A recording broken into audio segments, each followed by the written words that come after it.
folks, and welcome to another Saturday Morning Samoflange. I'm Benjamin. I go in first. I'm trying to jump in on you and mess it up. Did we mess it up? No, we did great. Hey, I how's thought it so going? too. I think that was the best cold open we've ever had. I think it was too. Rehearsal clearly paid off.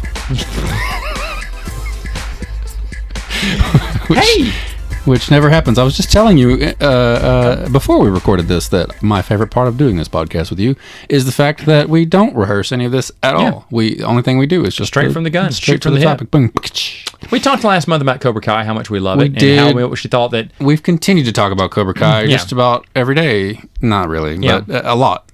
Well, we both want to be in the the Eagle Fan Karate Club. I am an Eagle Fan Karate. Well, you are, I should say. I am. I got the official you shirt have the now. shirt. Eagle Yeah. Fan. I like how every time we said it, you hear the the cry. eagle. It's so good. It sounds like the opening to Silverhawks. It's like if they didn't do it, you would be disappointed. It's fantastic. I love it. The topic today, we thought about this, and I had mentioned it. In fact, I guess I should go ahead. No, we mentioned this on a podcast before. We because mentioned I asked this you. I because looked I up and I told you saw another idea. Yes, exactly. And I looked up and said the Star Wars Do I books need to go behind ahead? you. Do I need to go ahead and say that idea again? No. You sure? Yeah. Okay. Leave it be. Okay. Leave it be. But then we got to thinking, this would be a great topic on its own. Yeah. So what are Because I asked you, now that Karate Kid has been rebooted successfully, commercially and story-wise, we talked about how many things movies need this What treatment? other things kind of need? And that this was a treatment? great question, right? And then I looked up and I saw Star Wars, and you're like, no, Disney. And I'm like, oh yeah. But then we was like, well, let's think about it then. I named one off the bat, and I'm still happy with that one. But I did come up with a few more. So crossover then is a guaranteed one because that is on my list again. Okay, it's a guaranteed one.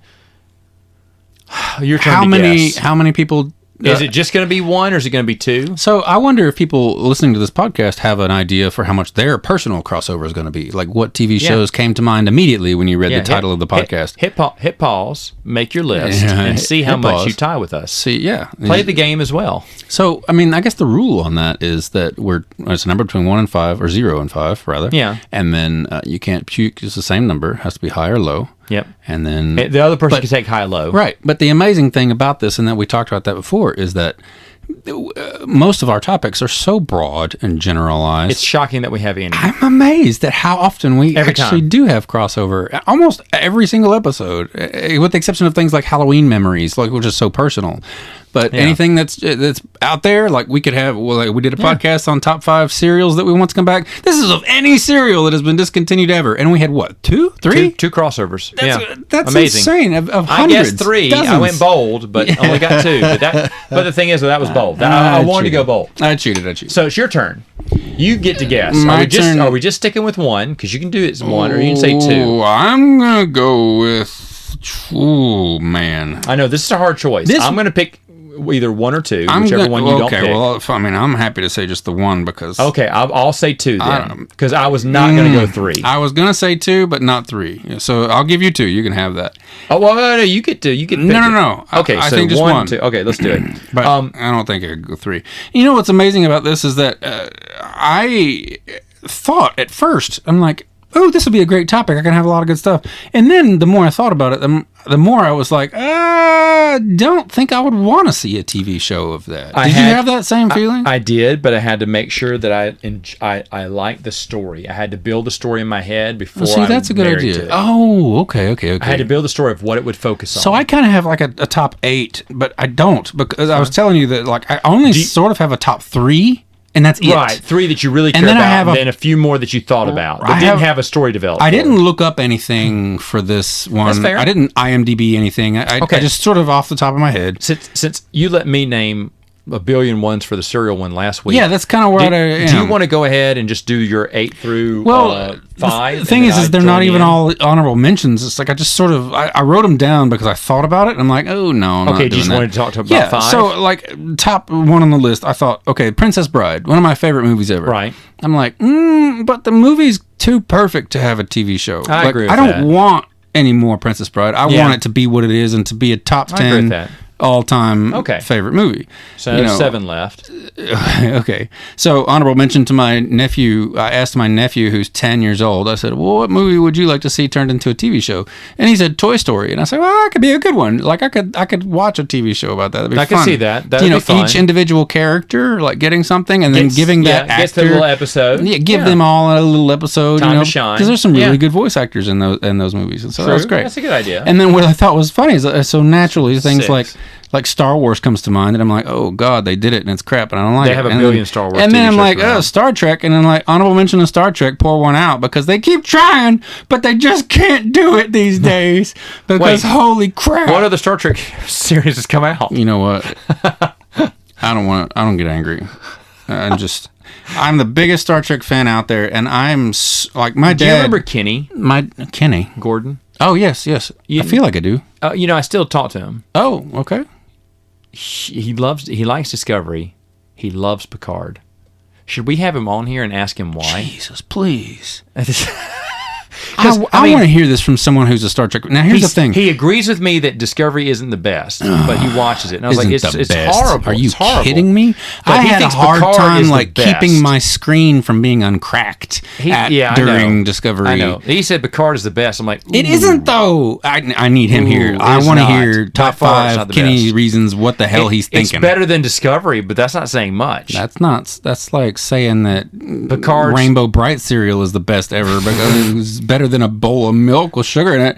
I guess maybe not. No, it's not better than a bowl of sugar. Man, come on. That beats everything. I had this argument with my dad recently. Like he's like, but it's Star Trek, and I was like, I like seeing Star Trek on TV. Like, and I was like, okay, well you're retired, and that's all you do is watch TV. Well, that's not true. But the point is that he just likes to see Star Trek, and I watch it because of the storylines. But the storylines are just a joke. And Picard, like, I almost want to save this. Like, you got to get him on the podcast now because I'm going to punch him in the mouth if he tries if he tries to tell me that the writers did not run out of ideas by the end of Star Trek season 1 of Picard, when they're like, let's create an invention wish machine that can wish us out of anything we want. Just imagine it, and it'll occur and happen. And I'm like, are you kidding me? I'm not going to get started on Picard.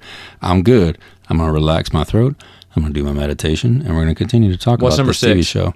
Number show, I thought about Transformers too. I was like, do I want to see that? Like, no, not really. Like the new Transformers, like even. So like the Michael Bay stuff, I'm like, no. I don't want to see that either. No. And let me see. Well, we'll keep going 5. I thought Top Gun, that'd be interesting, like from Iceman's point of view or something. I see what you're saying there. But I'm like, no, I don't really want to see that either. And then I thought Indiana Jones, and they did it. So if I had to have a 4, it would be Indiana Jones. And because they did the Young Adventures of Indiana Jones, and I remember that it had a weird time slot and that I did enjoy it. Like it had, that was your number 4? That's your 4. That's my number 4, I would say, is Indiana Jones. Indiana Jones or whatever. We should have stopped because we have our first crossover. That is number 3 for me. Okay. Now, tell me more, because I did not get to finish watching the show. Here, which one? Because the Young Indiana Jones Chronicles? Well, yeah.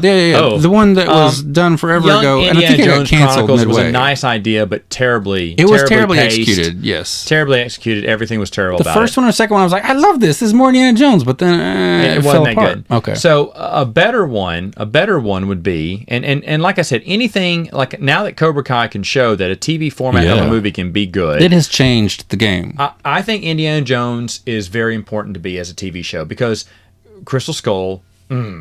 I mean, it's next Karate Kid. Nothing's next Karate Kid bad. Well, they're about to start filming part 5 as well. I know, but they need to. We got to get that horrible taste out of our mouth. Yeah. But the thing is, though, a TV show would be called, I think, Indiana Jones and Son. That's kind of cheesy, but hence the error we're talking about. We're talking right now, they're in the 50s right now? 60s. Oh, they're in the 60s now? Okay. The 5th one is going to be in the 60s. Okay. So if it was a TV show, they're in the 60s or whatever. Because they've teased it's in New York. Harrison Ford's an older man, so he needs the help. Unfortunately, Mutt has to be in it. I think you recast that role, to be honest. He has to be recast and then you have them go on adventures where he is kind of playing Sean Connery's older role. Now that I can get behind. I like that idea. Trying to teach his son patience and whatever. Yeah. And he's kind of leading that Sean Connery role now, and his son is learning. You know what? But they're going on adventures that his dad always wanted to do, but just never had the time to get around. And Mutt finds it and goes, "What's all this, Dad?" He went, "Adventures that I just didn't have time for." He's like, "Well, let's make the time." So he leaves. Oh. He takes a sabbatical from the academy or whatever, his college, because he's kind of burned out at this point. Or no, maybe it's his retirement. And so he doesn't know what to do with retirement. Yeah, that's a good point. And so his son finds all these leftover adventures that he just never went on. He said, that stuff has been combed over so much now. You know, back in the day, we could have found some new stuff. No way but now, you could ever find he's that. like, well, let's try. Yeah. And then they go on just wild adventures. You could even have an overarching villain for the season. You know, someone else who's trying to find a grail. Like a Belloc or something like that. And there's a million MacGuffins out there you could find. That's a wonderful idea, And to be honest, the best they were at was when they used MacGuffins from the Bible, meaning the Holy Grail and the Lost Ark. Those were the best movies. They had great MacGuffins that you could connect to. So what else? They could find Noah's Ark. They could find the Shroud of Turin, you know, which Fountain of Youth is on there, or something else from that, or the Rod of Aaron, or something like some type of the biblical stuff. I follow you saying, yeah, or the Gates of Eden. You know, where were they? And there's of course still an angel guarding the gates of Eden. Oh, of course. You know, as they find it, as it reveals, so they can never get in. But the thing is, though, there's lots of different adventures they can find. Not all biblical MacGuffins, but different MacGuffins here and there that make it interesting. And I think that would be an interesting TV show as they're bonding and as Mutt's growing, he's teaching him, and they're catching up on lost times. Now, to be honest, you can bring the girl in there too from Raiders of the Lost Ark. She wasn't bad. It was nice to see her. No, it's great to see Marion. And Marion can come back and be in it here and there, or be a main character. That's fine too, because maybe she's teaching Indy some patience and whatever. Sure. And as they're both trying to make this family work. And I think that there's a story there, because it's also about the Jones family, the Joneses. And there could be some funny thing. Does this happen to you much? It's a family thing. You know, you could just say, yeah, there's little jokes like that. But I think this would work as a TV show. And I just think it'd be fun. It could. Or no, I'd call it Dr. Jones. Dr. and Mrs. Jones or something like that. That's pretty good. That'd be a good title for it. I'd love to see Short Round come back, too. That'd be great. Oh, you know, you definitely have to bring Short Round and some of his past. John Rhys Davies could show up, of course. His past, and they'd make a, you know. You have a plethora of good characters to pull back. One episode return. But you do go back, you do visit some lost characters. And you just enjoy the ride. Yeah, that'd be a lot of fun. And you know, you brought up a good point with the Sean Connery bit as well, because one of the best parts of Holy Grail is the fact you know what Indiana, you were named after the dog, and that's the kind of stuff that Cobra Kai did, like stuff that we found out that Allie warned Daniel about the brakes on the car before he crashed it or before it crashed or something like that, because she's been telling him like, what you mean you wrote off Elizabeth's shoe and that's now with 20 years we just now got this. And like there's a lot of good moments like that you could get all of a sudden. Okay. That would be great little twists and stuff. So let me back up. Yes, back it up. And let me say we may have 3 now. Oh. Because Indiana Jones was not one I was expecting you to have. Yeah, I do. So my number 5, I'll give 5 and 4 for me, and then we'll get back caught up here. My number 5 is a movie I don't think you've ever seen, Fright Night. Fright Night is... I think I've seen bits of Fright Night. It is kind of a horror, but it's all classic effects. Yeah. It's classic 80s horror. They are fun too, like a Lost Boys in a way. Yeah, I know what it is. And I just don't think I've ever sat down and just watched it straight through. Me and Megan watched those over Halloween again this year, and I just thought they were just so good. The makeup is done well. The practical effects are just done well. Was it Stan Lee or what's his name? I can't remember his name, but he just recently, the rights recently reverted back to, like James Cameron's rights came back. He got the rights to Fright Night again, finally. And he said, it comes home to Daddy November 12th or whatever. And then on November 13th, he said, new Fright Night movie coming. He said, I'm going to be writing it. It's going to be great. He was ready for it. And the actors are coming back too. That's fantastic. And so I was thinking, but this would make a great... Is this on the slate for 2021 or 2022? I don't know. I mean, it's just now in production, pre-production? All it was an announcement that he was making. Rights. I don't think anything... The rights reverted back, and he's now currently working on the script. You'd figure that it would have to be an immediate interest from studios because they got nothing else going on right now. I mean, if he makes it, but the thing is, this would be a good TV series. It's a movie about Charlie, a boy who grows up on remember the monster movie nights, the TV host who tells you about the scary movie you're about to see, and then there's a TV guy who's I'm a for I would know because I am the greatest vampire in the world. Well, the boy believes it. He's all a fake. He's an actor. Yeah, he doesn't know. So he hires this late night TV horror host to help him kill this neighbor who he thinks is a vampire. Brilliant. And then, of course, they find out that he really is a vampire, and now it's like, oh my gosh. So then they have to, this guy, the old actor, is a coward who has to become a real vampire hunter. Oh, that's pretty cool. And the sequel's even better. Kicking around, but the sequel's even better because Charlie has to go to therapy after the first adventure, and therapy screws up his head so bad that he thinks he made it all up. Oh man! And now he doesn't talk to the old man anymore. But you think about it, it's back in the day when Yeah. But you could even have darker episodes than where you have mental trip episodes. Yeah, he's believing that he's now been tricked into believing that it was all fake and real. Mm-hmm. I mean, all fake. But then the TV host's like, "No, Charlie, don't you remember? It's real, Charlie. It's real." And then of course they find out it's real again because now the guy's wife comes for revenge in the sequel, and it's fun too. It's got all the 80s. It's got 80s looking vampires in it. I mean 80s looking vampires in it.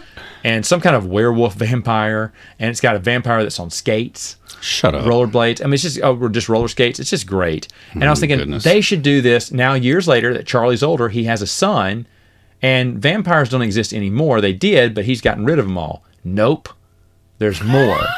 But the whole time during the TV show, Charlie doesn't know if they're really vampires, and you just don't kill your neighbors, That's just not right. Sure. And so the whole time he's wondering. And so there's this. So you could have an ambiguous sort of ending to it. There's this tease because they move into a new neighborhood, but now he's thinking, wait, is everyone really vampire? He said they're not all vampires, but some of them will be, some of them won't.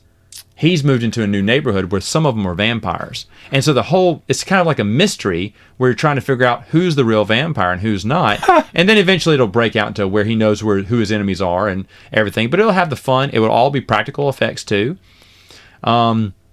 And I think it'd be a fun TV series. That's the thing. I don't think you could convince a studio to do all practical effects. If they did, it would be wonderful. Couldn't, but you get the right director involved. You get this director. The director said it was all going to be makeup and practical effects.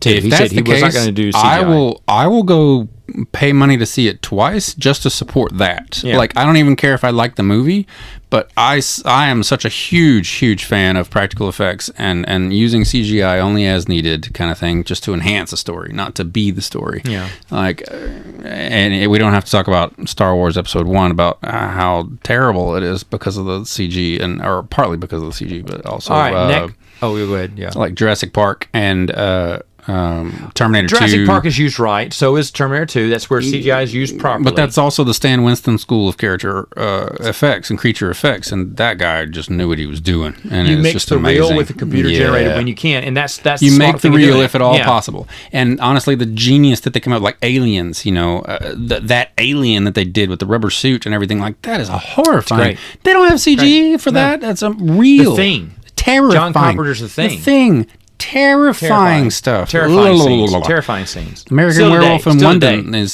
still a great transformation scene's fantastic. Anyway, so another one that I had to throw away that I kind of skipped accidentally was the Neverending Story. I thought that was interesting because I liked that world.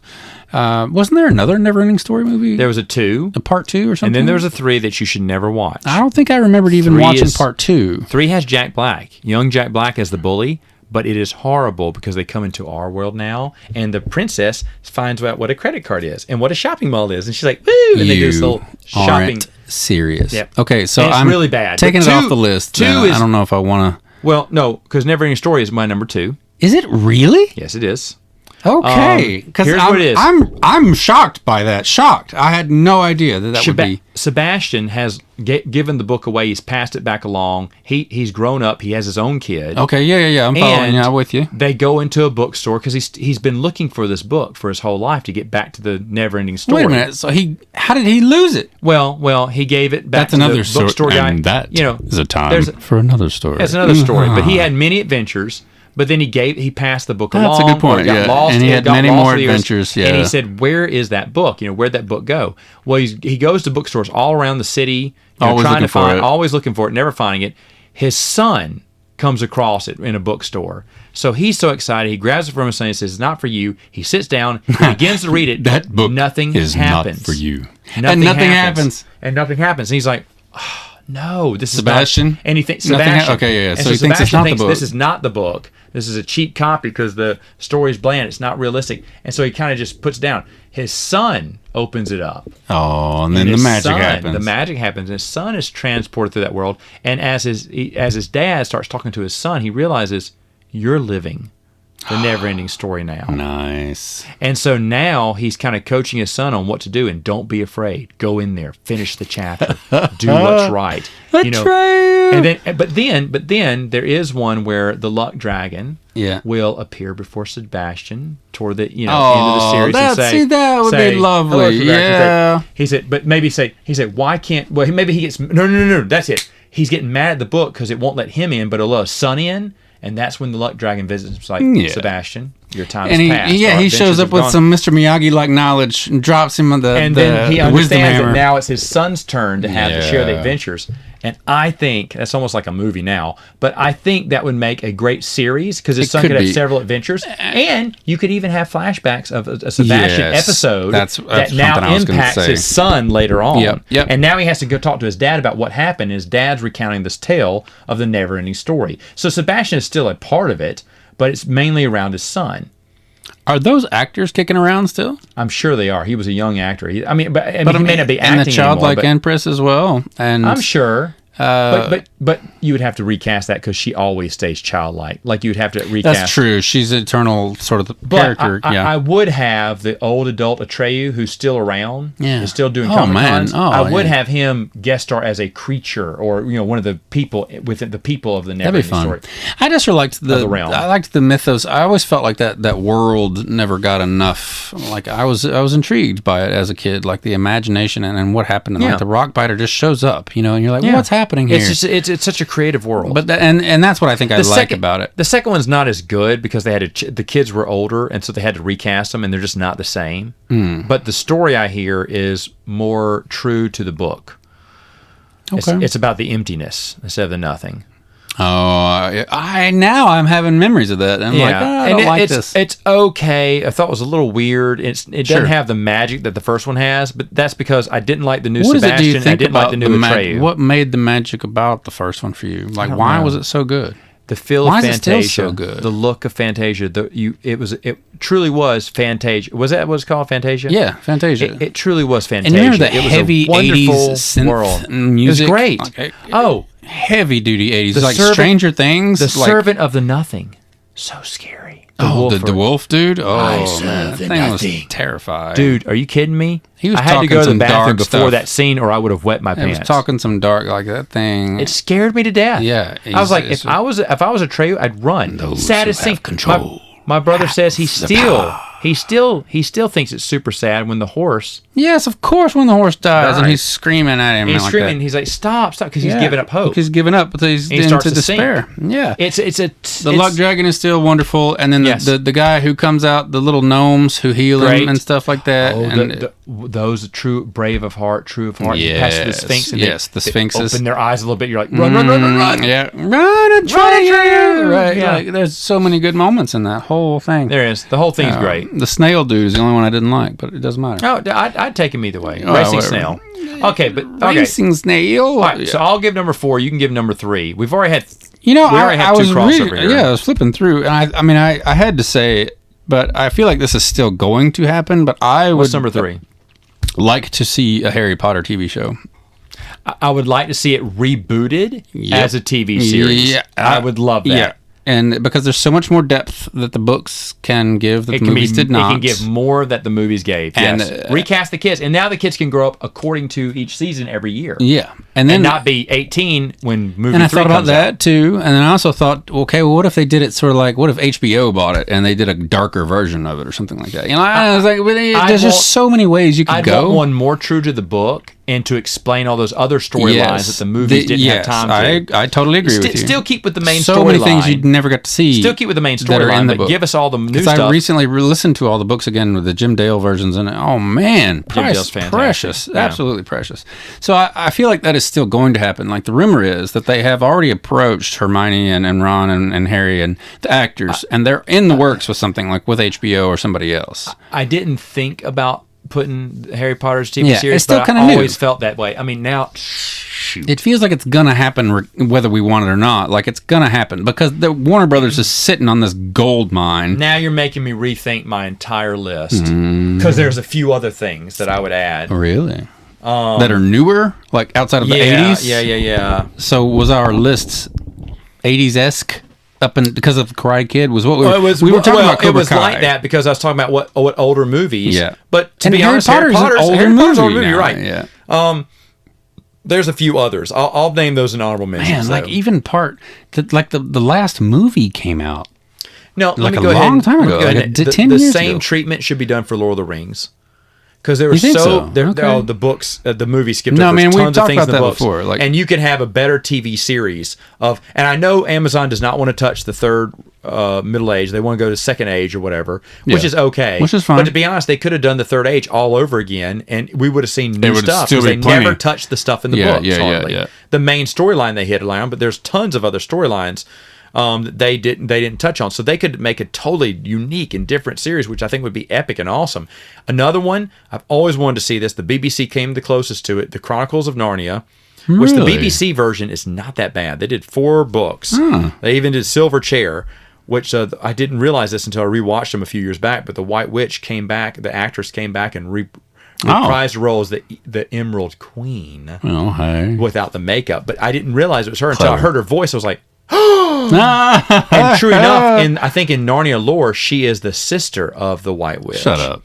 That's brilliant. So I was like, that is brilliant. I didn't know that. But I've always wanted to see Magician's Nephew, Horse and His Boy in the last battle. No. BBC never got around to it. They kind of stopped after that. And everyone has stopped after...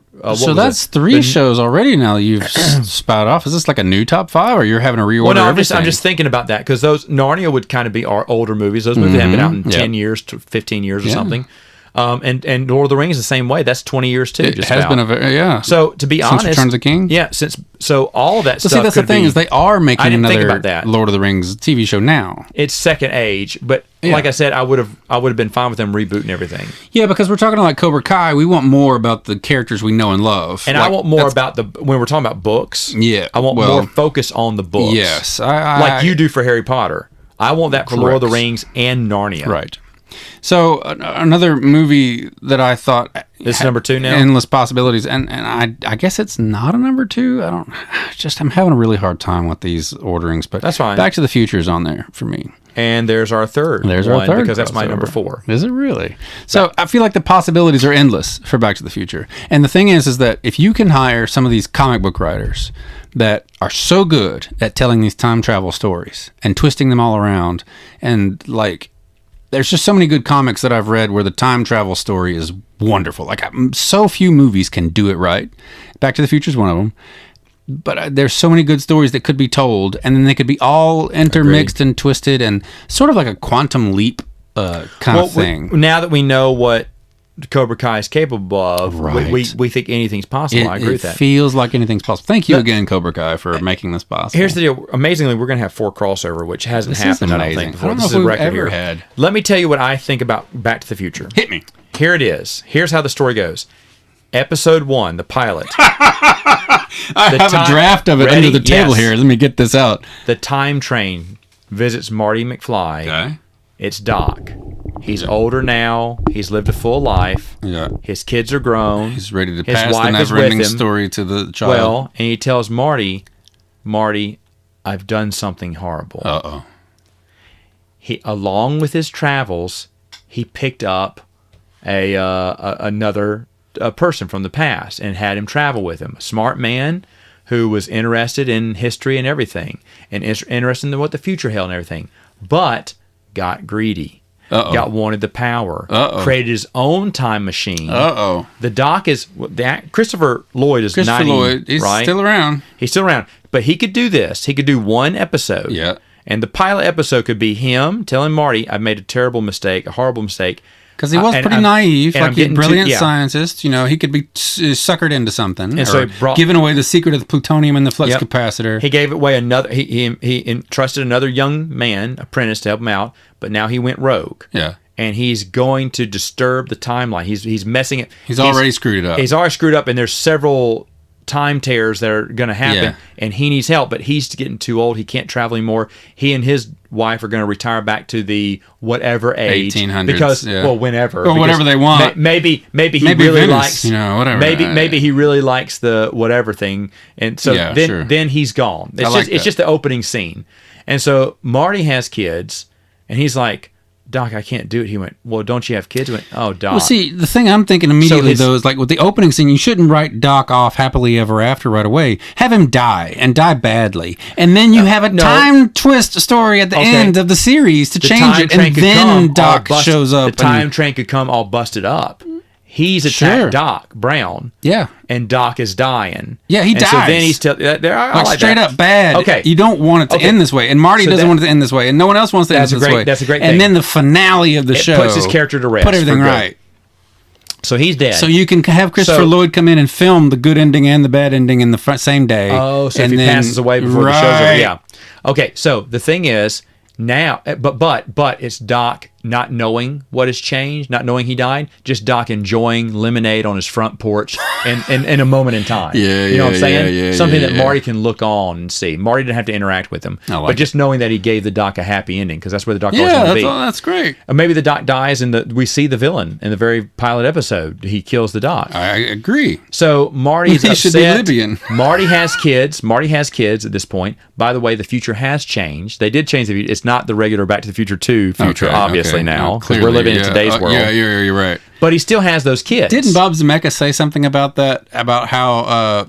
no, I remember now. They recorded the DVD. When the DVD special edition came out for Back to the Future Part 2 or the trilogy or whatever they did, Christopher Lloyd recorded like a 5-minute intro for the DVD special features and said, I went back in time and stopped these other things from ever happening, because it turns out that flying cars and whatever else and hoverboards, that they ended up destroying humanity. And so I went back in time and stopped them from ever being invented, so that now that's the 2015 we have now. Or what years did they go back to? 2018 2018 or something? No. Whatever it was 1985 and 2000. No, it's 2015. Yeah, it was exactly 30 years later. And so for the 30th anniversary, they did the recording like that. Yeah. But that made me think about this show, is that they could do something like that. So now there's a normal looking world. Our world. He still has his son and his daughter, right? Doesn't he have a son and a daughter? I think Jules and Vern. Okay, so 2 boys. So I don't know. And you could find a Michael Keaton. Not Michael Keaton, excuse me, Michael J. Fox. You can find a Michael J. Fox lookalike actor, or someone who still out there kicking around. Someone who could. No, Michael. I'm saying for his son. Oh, you're talking about for the youth, for the son, for the lead. You could cast his son as someone who looks similar. Gotcha. And the daughter, because the future's changed a little bit, and so he enlists his kids. And the pressure on that casting call director to hire him. But now, since Michael J. Fox can't really go full blast in this, he enlists his kids to help them out. So he helps do the time flux capacitor. But then realize there's a new invention. It's a transmitter where he can talk to them through time. Shut up. So Michael J. Fox will stay in his time to watch out to see if this guy comes through the time travel again. And he'll be able to track him and tell his kids where to go next. This is so exciting. And so it keeps Michael J. Fox stationary. You know that, right? We're going to have to listen to this again. And they're going to hire me. And so the kids... We need to kill, in real life, in our timeline, the people who write Star Trek Picard, so they can't have any chance at hiring those people. No. And if they're all dead in this timeline, then they can't ruin this Back to the Future show. You can do that too, which is already brilliant. But I'm just saying that then the kids go back and they're trying to fix all these time tears, plus try to catch the villain to stop him from... and that's great too, but also I love the quantum leap bit of like he's just trying to get back home and fix the timeline kind of thing. Yeah. And then you could have alternate things like that too, where it's like he can't quite get it right. But they're moving back and forth while he's talking to them, and he's also trying to trace where the other guy is. So he's their kind of like their head. There's Sam or Iggy or whatever. In a way, he's the Iggy. He's the computer. He's the one telling them where to go. He's the commander. He's the voice for Mission Impossible. Yep. I have a mission. Should you choose to accept it? Yep. But he's the person who's kind of saying, "Hey, he's over in this timeline. This is where you got to jump to next." Okay, Dad, we're on our way. They have wristwatches. Yeah. They have wristwatches. We're on our way. But then they have to change. They have to come back in and get different stuff, there's stuff. Of course. And you could have the Lost in Time. Story plot line through the TV show. Exactly. But the same thing, the same idea that I had was that it sounds like a comic book more and more we talk about it. Like the twisting and the changing and you got to have a cork board with like yarn drawn around a whole to keep it all straight. It's going to be a nightmare. But they can do it. People do it all the time, and it's great. But they can even go back to they were in the 50s in the first one. Is that it? Or the 50s in the first one? 30 years back in the future. Yeah, 55. Yeah, 1955. Well, they go to 65, and they start messing in the timeline of 65 with their parents, and then suddenly Michael J. Fox starts disappearing and say, whatever you're doing, you need to stop what's going on. What you're doing now. Because I'm disappearing. So now they have to save their dad in one episode. Or they mess up something, and his wife disappears like, whoa, where did you go? We went to the 80s. Interesting. What time in the 80s? And then you have a CGI. That's the only time you do the CGI mask young Michael J. Fox episode. That's cool. And so there's a lot. I thought about this for a long time. I can see that. I'd love to see so many of these characters too, like bring Biff back and all of his goons, from part 2 and part 1. It could be that Biff's.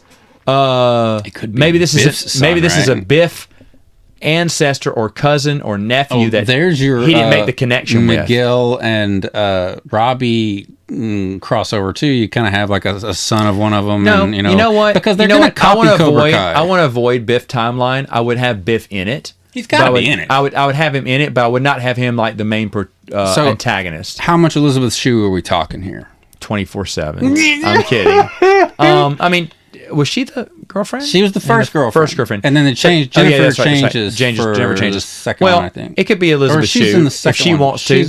Either she's one. The second I'm okay with either Jennifer being in this show. Oh, I am too. I liked them both. Really good. Maybe the other one because she's less busy than Shue. Sure. And gives her some time to shine. And so she may be helping out too with the kids. She may go on some adventures too.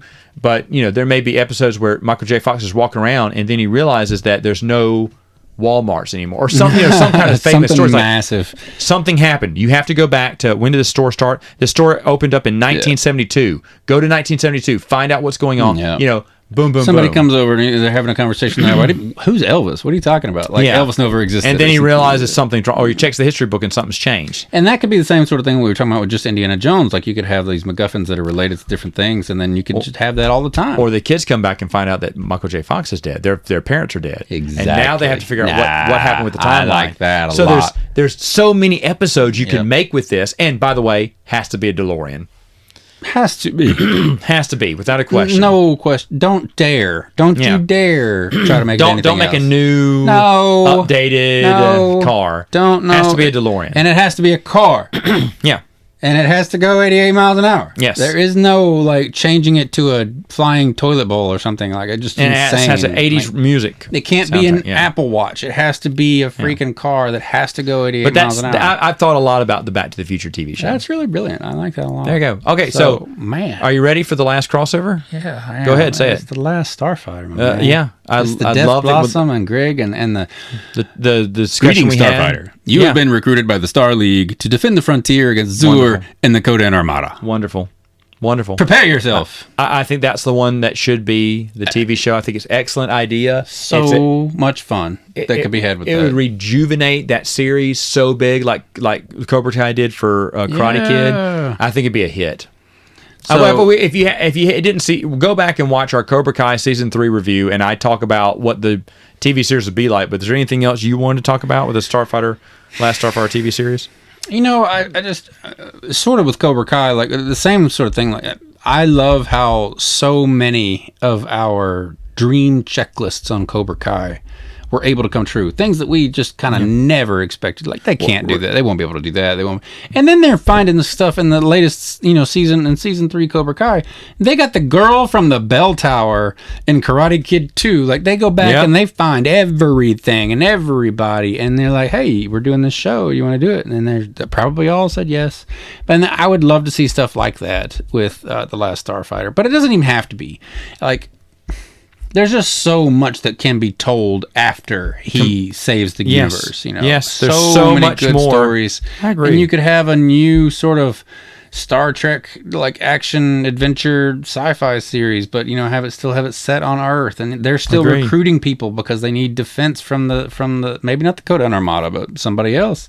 The galaxy's a big angry place. So there's just so much. They could do absolutely anything they wanted, but I would still enjoy it. And I wonder, what did we talk about what the recruiting method would be? It wouldn't be an arcade game, an upright game, would it? I mean, maybe it would. Like on other planets. Because arcade games now are more or less a relic of the past on Earth.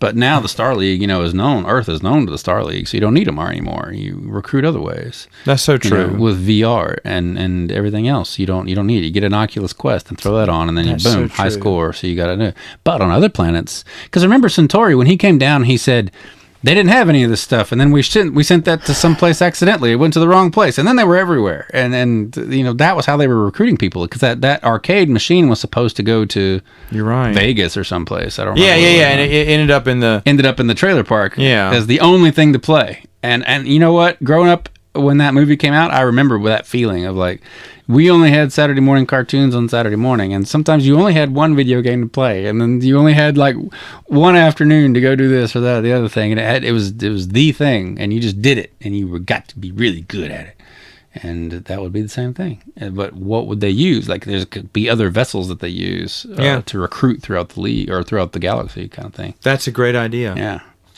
That's a great idea. It's all kinds of any aspect of that story they could twist and change, and as long as it keeps the same heroic sort of feel, I'm going to save the galaxy kind of thing, like, I would be all in for that. Nice. Absolutely. Great idea. There you go. There you go. There's another wonderful Saturday Morning Samoflange in the books. Folks, in the bag there. In the bag. And we're done. Man, I just want to say it again. Yeah. Greetings, Starfighter. I love it. You have been recruited by the Star League to defend the frontier against Zur and the Kodan Armada. Hold on, let me take out my eyeballs for a minute. Yeah. Oh man, that whole thing with Greg, everything about Greg, I would want to know more about him. Best part is, Commander, what do we do?